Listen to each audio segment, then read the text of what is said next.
Halo pemirsa dimanapun Anda berada, jumpa lagi bersama dengan saya Roni Francis di dalam program Roni Metafisika.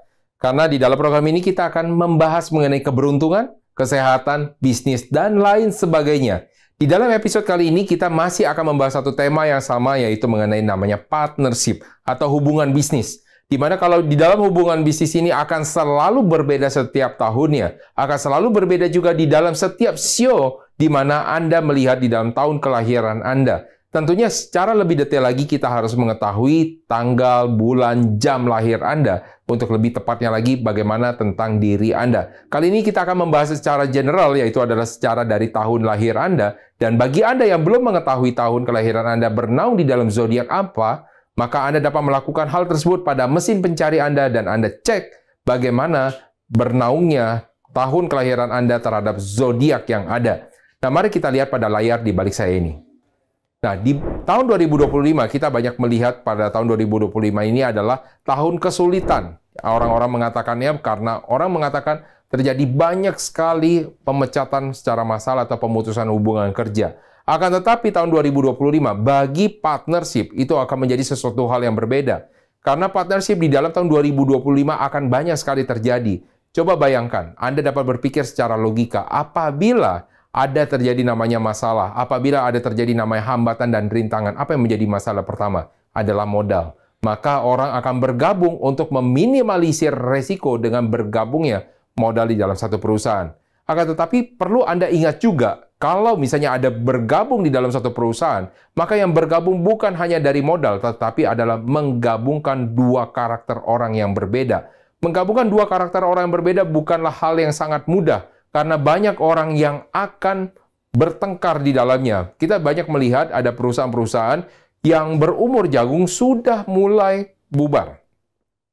Dan juga kita juga melihat bukan hanya berumur jagung, tapi juga ada yang sudah ratusan tahun juga perusahaannya akhirnya harus tutup, ya. Walaupun bukan bubar. Ada juga yang bubar nggak? Ada juga yang bubar. Akan tetapi lebih banyak yang baru-baru. Hal ini kenapa? Karena semua hubungan harus diuji oleh waktu. Nah, ini yang akan menjadi masalah tahun 2025, karena tahun 2025 ini tidak dapat melakukan secara jangka panjang, karena tahun 2025 ini penuh dengan namanya ketidakpastian. Nah, dengan adanya ketidakpastian ini, maka bentuk hubungan itu harus lebih dievaluasi lagi. Dan bagaimana cara kita berhubungan dengan orang lain, kuncinya dalam 2025 adalah tricky. Artinya bukan kita melakukan sesuatu yang membuat orang lain rugi, tetapi bagaimana kita bisa menempatkan diri kita dengan baik, sehingga kita bisa mendapatkan manfaat yang setimpal dengan apa yang kita berikan. Kebanyakan orang-orang hanya berpikir ketika kita bekerja sama adalah bagaimana memberikan pekerjaan atau penghasilan atau bagaimana memberikan modal Anda yang terbaik tanpa memikirkan imbalan baliknya. Akan tetapi tahun 2025 ini tidak bisa demikian, karena tahun 2025 ini akan banyak orang yang memanfaatkan bagi orang-orang yang berpikir dengan cara seperti itu. Oleh karena itu tahun 2025, terutama di dalam tahun ular kayu, akan ada banyak sekali orang-orang yang ingin bekerja sama, tetapi kuncinya bagaimana cara Anda memilihnya. Dan jangan sampai Anda menyamaratakan bahwa semua orang itu akan sama. Dan yang paling penting lagi, tidak boleh menganggap bahwa orang yang sudah kita kenal sebelumnya akan selalu sama di dalam tahun ini. Karena tahun ini mereka dapat berbeda. Karena tahun ini mereka dapat berubah. Nah, mari kita lihat apa saja yang terjadi pada tahun 2025. Bagaimana cara partnership-nya? Kita dapat melihat yang pertama adalah kita harus melakukan partnership secara jangka pendek atau short term. Jadi kalau misalnya orang zaman dahulu berkata, kalau misalnya kamu ingin bekerja sama dengan seseorang, maka pastikan kamu mengenal orangnya dengan baik, sehingga kamu mengenal orangnya dengan baik, kita dapat melanjutkan usaha kita sampai dengan puluhan, dan bahkan sampai dengan ratusan tahun. Hal ini tentu saja hal yang keliru apabila Anda melakukan dengan cara-cara seperti dengan cara yang lama. Bisa jadi tahun ini Anda memerlukan orang yang Anda tidak suka sebenarnya. Orang yang Anda hindari sebelumnya untuk secara jangka panjang, tetapi dapat bermanfaat di dalam tahun ini. Maka fokus tahun 2025 adalah fokus jangka pendek, itu adalah yang paling utama. Fokus di mana semua orang menampilkan namanya suatu kepentingan. Dan hubungan itu terjadi karena ada kepentingannya masing-masing. Ada keuntungannya masing-masing. Itulah yang harus dilakukan dengan orang-orang yang mempunyai, dengan orang-orang yang ingin bekerja sama dengan orang lain. Nah, lalu yang kedua, yang paling penting lagi adalah ketika Anda bekerja sama adalah bagaimana cara Anda bekerja sama secara project based. Project based di sini artinya Anda bekerja sama tidak langsung di semua bidang. Memang paling mudah ketika Anda bekerja sama dan Anda memutuskan bekerja sama dengan orang lain. Anda buka area ruang lingkup sebesar-besarnya sehingga kita dapat bekerja sama dalam banyak hal. Tetapi hal ini adalah sesuatu hal yang keliru ketika Anda melakukan di dalam tahun 2025. Bukan hanya Anda akan rugi, Anda akan bermasalah, tapi Anda akan hilang kesempatan bekerja sama dengan orang yang jauh lebih potensial. Maka batasi di dalam namanya project based. Karena di dalam satu project bisa saja Anda tetap keliru, Anda salah mengakses, Anda salah menilai bahwa kerjasama tersebut ternyata tidak baik. Tetapi di dalam project yang lain, Anda telah belajar. Sehingga Anda dapat menempatkan sesuatu dengan lebih baik, Anda dapat mengelola dengan baik juga. Karena tahun 2025, tahun ular tersebut adalah tahun pengelolaan. Bagaimana cara Anda mengelola dengan baik, itu adalah sesuatu yang harus ditingkatkan pada tahun 2025. Yang terakhir, yaitu adalah flexibility. Di dalam flexibility artinya tahun 2025 Anda harus mampu cepat beradaptasi. Banyak orang yang berpikir bahwa orang yang harus beradaptasi dengan kita. Sehingga kalau memang tidak cocok selesai. Tetapi kunci dalam 2025 adalah aktif. Ketika Anda aktif adalah Anda harus yang keluar dan Anda yang beradaptasi. Jadi bagi Anda yang ingin berpartnership dengan orang lain dan tidak ingin melakukan namanya adaptasi, ya, tidak bisa fleksibel, maka tahun 2025 ini lebih baik Anda jalani sendiri saja. Tahun 2025 ini Anda harus jauh lebih fleksibel. Mungkin Anda yang dulunya hanya memberikan namanya perintah, tetapi tahun ini Anda juga harus melakukan secara eksekusinya juga.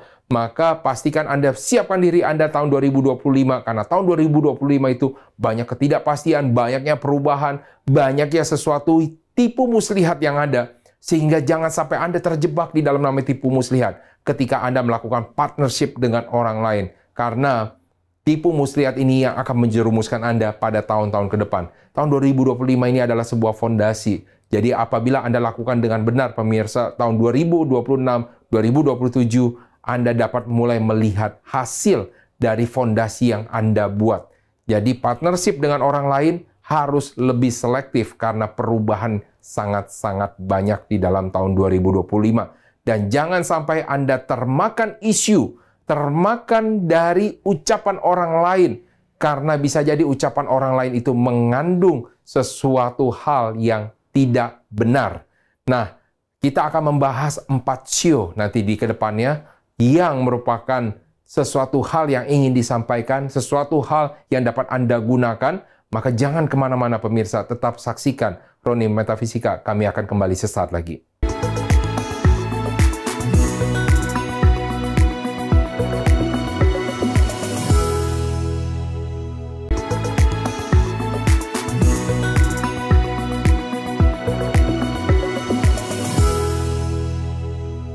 Baik pemirsa, kita tadi sudah mengetahui apa saja yang harus kita pikirkan tahun 2025, bagaimana cara kita bersikap di dalam tahun 2025 supaya kita dapat memanfaatkan tahun ini dengan baik dan benar, dan akhirnya kita membangun namanya suatu fondasi yang kuat dan kokoh untuk di tahun-tahun berikutnya, untuk mendapatkan suatu manfaat sebesar-besarnya di tahun-tahun mendatang. Lalu bagaimana kita akan membahas 4 sio yang sudah saya janjikan, yang dimana ini adalah akhir dari seluruh sio lingkaran sio, yaitu adalah 4 sio yang terakhir, yaitu adalah sio monyet, sio ayam, kemudian adalah sio anjing, dan juga terakhir adalah sio babi. Mari kita lihat dari yang pertama. Yang pertama adalah sio monyet. Dari sio monyet ini kita bisa melihat adalah orang yang sangat-sangat lincah, sangat-sangat aktif. Monyet itu dilambangkan dengan adalah orang-orang yang cerdas. Oleh karena itu, apabila Anda melakukan hubungan dengan orang-orang bersio monyet, apa yang harus Anda lakukan? Hati-hati karena mereka sangat-sangat pintar. Karena mereka sangat-sangat pintar, mereka tahu apa kelebihan dan kekurangan Anda, bagaimana cara memanfaatkan Anda, mereka itu adalah ahlinya. Lalu kalau misalnya monyet yang ingin berhubungan dengan orang lain, Nah, saya juga harus mengingatkan satu hal. Jangan sampai Anda kepintaran, karena bisa jadi apa yang Anda pikirkan itu tidak terjadi. Itu hanya ada di dalam pikiran Anda. Jadi, untuk Anda orang-orang bersio monyet, yang pertama kali harus Anda pikirkan adalah tactful. Jadi, pikiran taktis. Yang strategisnya itu secara jangka panjang. Ini adalah taktis dan praktis. Artinya, Anda melakukan segala sesuatu itu harus dengan pertimbangan. Dan Anda harus bisa mengambil keputusan yang cepat. Ketika Anda ingin berbisnis dengan orang lain, jangan berpikiran terlalu panjang. Karena pikiran terlalu panjang itu tidak terjadi di dalam tahun 2025 dan bisa mengakibatkan Anda tidak mendapatkan kesempatan. Ini harus betul-betul diperhatikan oleh orang-orang bersio monyet apabila Anda ingin mendapatkan kesempatan yang jauh lebih baik di dalam tahun 2025. Selain itu, yang kedua adalah agresif strategi. Masih di dalam sio monyet, berarti di dalam namanya agresif strategi tersebut, artinya orang-orang bersio monyet tersebut adalah orang-orang yang harus lebih mendekat kepada calon-calon partnernya. Jangan Anda menunggu saja bahwa akan ada orang yang mendekat kepada Anda. Karena tahun ini adalah tahun di mana Anda yang harus lebih aktif. Anda yang dituntut harus yang lebih mau mendekat kepada orang lain. Kalau misalnya di dalam penjualan orang mengatakan strategi jemput bola, hal ini pun yang juga terjadi kepada orang-orang bersio monyet ketika ingin membangun namanya partnership. Bagaimana cara mereka mendekat kepada calon partnernya, mereka melakukan namanya kerjasama, mereka melakukan namanya persuasi, agar mereka nanti bisa bekerja sama dan mendapatkan keuntungan secara bersama-sama juga. Jadi, kesimpulan untuk orang-orang bersio monyet adalah, pertama, untuk ketika mereka ingin bekerja sama dengan orang lain, maka dia harus jangan terlalu banyak pikiran yang tidak penting, yang terlalu jauh, karena belum tentu itu terjadi. Dan Anda harus bisa mau mendekat kepada orang lain. Jadi supaya Anda bisa membangun namanya suatu hubungan. Lalu, untuk orang-orang bersio ayam. Bagaimana orang sio ayam? Orang sio ayam ini adalah seorang yang penampil. Karena mereka ini adalah seorang yang penampil, ini akan berbeda taktik dengan orang-orang bersio monyet. Karena mereka tentunya akan gengsi ketika mereka bertemu dengan orang lain, dan mereka akan gengsi untuk menawarkan diri kepada orang lain. Mereka maunya diajak. Nah, tahun 2025, walaupun Anda adalah seorang penampil, Anda juga mau merendahkan sedikit. Jangan terlalu jual mahal. Untuk orang bersio ayam, orang-orang terlalu jual mahal, maka tahun ini Anda banyak dihindari sama orang lain. Anda tidak mau kan? Anda tahun ini dihindari orang lain kan? Nah, makanya tahun 2025, walaupun Anda menarik, Anda charming di situ. Maka gimana caranya Anda charming ini? Anda menarik kepada orang lain.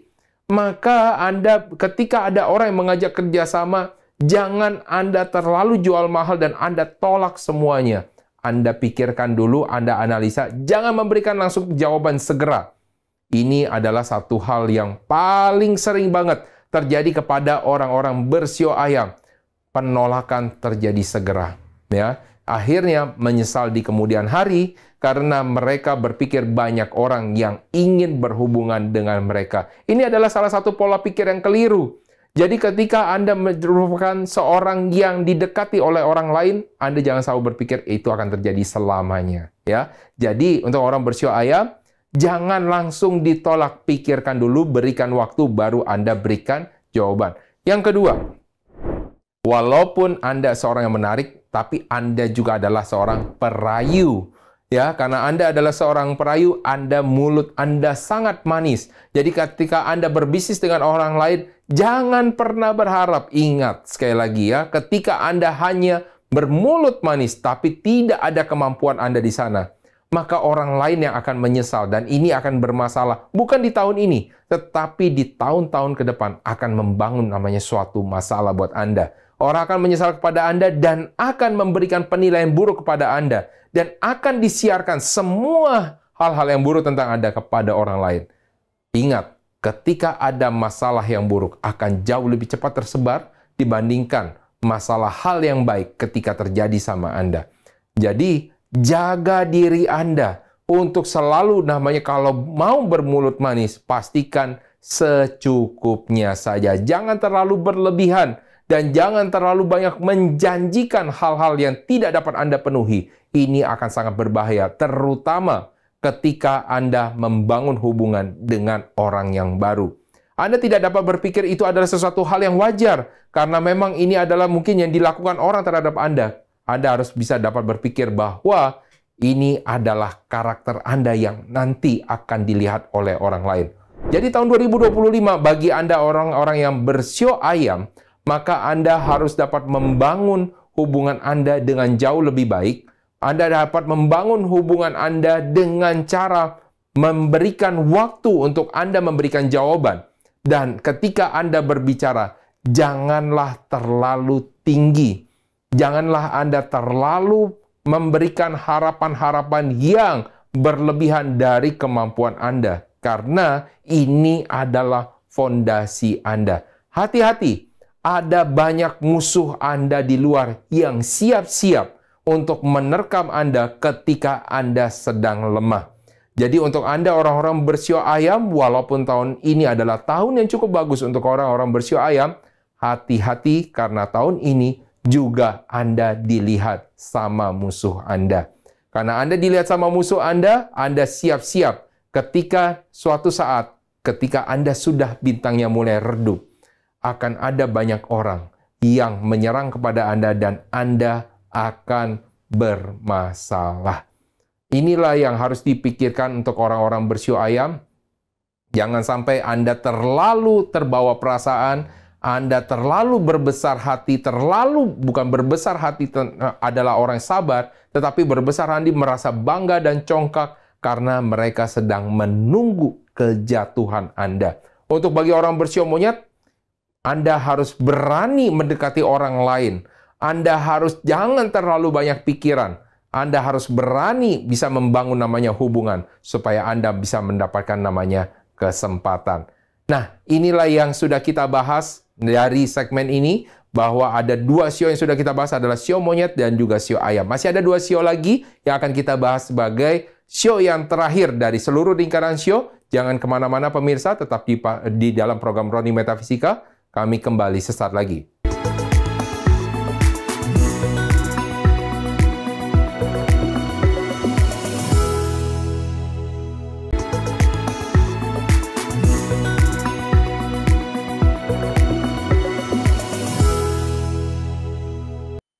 Baik pemirsa, ini sudah sampai di dalam satu episode yang dimana kita akan membahas lingkaran sio yang terakhir. Apakah Anda sudah menyiapkan catatan Anda? Bagaimana dengan catatan-catatan sebelumnya? Sudahkah Anda bagikan kepada kerabat-kerabat Anda supaya mereka dapat menjadi lebih waspada di dalam tahun 2025 dan juga dapat memanfaatkan apa yang sudah saya berikan supaya mereka juga dapat lebih maksimal di dalam tahun ini. Nah, kali ini kita akan membahas dua sio yang terakhir. Nah, masih ingat sio yang terakhir itu apa? Sio anjing dan juga sio babi. Mari kita lihat pada layar di balik saya ini. Nah, sio yang pertama yang sudah kita akan bahas untuk yang terakhir ini adalah sio anjing. Kita bisa melihat orang-orang sio anjing ini adalah orang-orang yang sangat-sangat loyal, sangat-sangat ramah. Nah, tapi tahun ini juga merupakan salah satu tahun yang tidak baik buat mereka. Oleh karena itu, karena ini adalah tahun yang tidak baik, maka kalau secara partnership, secara general, saya selalu mengatakan bahwa lebih baik dia kerjakan secara sendiri saja terlebih dahulu. Akan tetapi bagaimana kalau memang sudah ada terjadi namanya hubungan bisnis sebelumnya? Tidak mungkin dia langsung keluar dari perusahaan. Apa yang akan terjadi di sana? Apa saja yang negatifnya yang bakal kemungkinan dihadapi? Yang pertama adalah konflik. Jadi kalau misalkan Anda berada di dalam namanya suatu perusahaan, maka yang selama ini Anda anggap sebagai partner, selama ini mungkin Anda anggap sebagai buddy atau best friend Anda di dalam suatu perusahaan yang bersama-sama berjuang dengan Anda, saat mungkin tahun 2025 ini Anda terjadi namanya konflik dengannya. Anda terjadi namanya konflik dengan mereka. Nah, pertanyaannya, apakah Anda akan membawa ini, membubarkan perusahaannya, atau Anda memberikan waktu kepada diri Anda? Apabila Anda berada di dalam suatu perusahaan dan saham Anda porsinya sama, maka saya sangat menyarankan kepada Anda untuk bisa memberikan waktu sejenak, untuk bisa menganalisa diri masing-masing. Karena Bagi orang-orang bersio anjing, hubungan itu jauh lebih penting dibandingkan usahanya. Jangan sampai Anda memandang sesuatu hal masalah yang ada di dalam perusahaan untuk hubungan secara jangka panjang. Hal ini akan menimbulkan suatu masalah baru nanti ke depannya dan akan menimbulkan namanya penyesalan. Oleh karena itu, berikan waktu kepada diri Anda dan juga kepada partner Anda untuk mereview kembali, analisa kembali apa yang menjadi masalah di antara Anda, sehingga Anda dapat memberikan penilaian secara objektif bagaimana hubungan dan juga di perusahaan. Bisa jadi hubungan Anda akan tetap baik di dalam perusahaan, atau bisa jadi Anda memutuskan untuk keluar dari perusahaan tetapi tetap berhubungan dengan baik dengan mereka. Ini adalah sesuatu hal yang sangat penting bagi orang-orang bersio anjing. Karena itu, pastikan Anda memberikan waktu untuk bisa menetapkan respon Anda. Dan jangan memberikan respon yang tergesa-gesa. Yang kedua adalah outwitted. Outwitted artinya Anda dapat dimanfaatkan. Jadi Anda ada dilakukan sesuatu kepada Anda yang disalahkan, Anda yang istilahnya kalau Anda adu untuk kepintaran, Anda yang akan kalah, ya. Jadi menurut dari saya, jangan Anda bermain-main ingin mendapatkan manfaat dari orang lain dengan cara outsmart mereka, ya, membuat orang lain itu ternyata tampak bodoh. Kemudian Anda akan memanfaatkan kesempatan itu juga. Tetapi hati-hati, Andalah yang akan diperlakukan seperti itu. Ya, jadi untuk bagi orang-orang yang dengan sio anjing, perhatikan juga dengan siapa Anda lagi melakukan kerjasama. Ketika Anda melakukan namanya kerjasama, bisa jadi orang-orang yang memang pada dasarnya banyak melakukan hal tersebut, hal-hal yang kurang baik kepada orang lain. Ini dapat dilakukan terhadap Anda. Jadi hati-hati sekali, karena tahun ini adalah tahun yang kurang baik buat Anda. Andalah yang akan menjadi korbannya. Jadi, untuk orang-orang bersio anjing, pastikan dan Anda review lagi bagaimana hubungan Anda, apa peran Anda, dan apa peran dari partner Anda. Untuk bisa menentukan apakah ini akan terus berjalan atau lebih baik Anda bubar. Lalu yang kedua, kita bisa melihat yang dari sio berikutnya dan sio terakhir, itu adalah sio babi. Dari orang-orang sio babi, ini adalah orang-orang yang sangat ceria, orang-orang yang sangat menikmati kehidupan, akan tetapi ketika mereka berhubungan dengan orang lain, nah terutama ketika mereka bekerja sama, akan banyak sekali suara-suara sumbang yang berkata kepada mereka bahwa orang tersebut tidak baik, bahwa Anda yang tidak baik. Hati-hati, karena ini bisa berlaku di keduanya. Jadi ketika Anda mendengarkan suara-suara tersebut, bahwa suara-suara tersebut tidak cocok bagi Anda, Andalah mungkin yang keliru. Dan ternyata ada orang lain yang ingin bekerja sama, tetapi Anda yang mendapatkan kesempatan dan mereka berusaha menjatuhkan Anda di sana. Jadi sangat hati-hati sekali. Jadi kalau misalnya Anda sudah bekerja sama, bagaimana? Kalau Anda sudah bekerja sama, akan terjadi namanya intervensi. Akan terjadi intervensi dari siapa? Dari orang-orang berkuasa. Mereka ingin memasukkan Anda ke suatu tempat tertentu atau yang ingin menyingkirkan kepada Anda. Jadi berhati-hatilah, karena tahun ini Anda juga berada energinya di bawah, sehingga akan ada namanya masalah di dalam tahun ini. Terutama Anda berhadapan langsung dengan Grand Duke-nya, dengan jenderalnya. Jadi sekali kesalahan kecil apapun akan bermakna yang besar bagi partner Anda. Jadi hati-hati. Di dalam hal tahun 2025, intervensi itu bisa sangat besar terjadi. Yang kedua, terakhir, adalah miskomunikasi. Jadi hati-hati. Ketika terjadi namanya miskomunikasi, segera, pesan saya, bereskan. Segera bereskan. Karena miskomunikasi dan Anda berada di seberang dari Grand Duke, artinya Anda menjadi musuhnya, Anda menjadi sorotnya, Anda menjadi yang energinya di bawah, maka miskomunikasi kecil saja akan menimbulkan dampak yang besar bagi orang-orang dengan sio babi. Jadi sangat berhati-hati untuk orang sio babi, hal yang kecil saja Anda harus bereskan, apalagi hal yang besar. Jadi untuk orang-orang bersio babi, sangat berhati-hati tahun ini, karena ini adalah musuh Anda di dalam tahun ini. Jadi Andalah yang harus menerima untuk ujian mental. Anda yang harus siap, Anda yang disalahkan. dan Anda harus bereskan segera. Nah, itulah semua yang sudah kita bahas dari 12 show yang ada. Bagaimana cara melakukan partnership di dalam tahun 2025. Sehingga ketika Anda memanfaatkan ini semua, Anda dapat manfaatkan untuk kepentingan Anda dan Anda mendapatkan manfaat di sana yang dapat Anda gunakan sebagai fondasi supaya Anda mendapatkan yang jauh lebih banyak lagi di dalam tahun-tahun berikutnya. Dan jangan sampai Anda menyepelekan hal-hal kecil, karena hal-hal kecil di dalam tahun ini akan bermakna yang sangat besar, terutama ketika terjadi di dalam namanya hubungan, dan hubungan tersebut lebih menuju kepada pemutusan, di mana Anda bisa bubar dan Anda berhenti bekerja bersama-sama dan berhenti untuk usaha tersebut. Jadi pastikan Anda membagikan ini kepada para kerabat Anda, teman-teman Anda, partner bisnis Anda, supaya ketika Anda membagikan ini, Anda bisa mempunyai suatu pandangan yang sama. Terus pastikan dan saksikan program Roni Metafisika karena kami akan selalu membahas mengenai keberuntungan, kesehatan, bisnis, hubungan, dan lain sebagainya. Saya Roni Francis atas nama seluruh kru yang bertugas mengucapkan terima kasih atas perhatian Anda. Sampai jumpa pada episode berikutnya.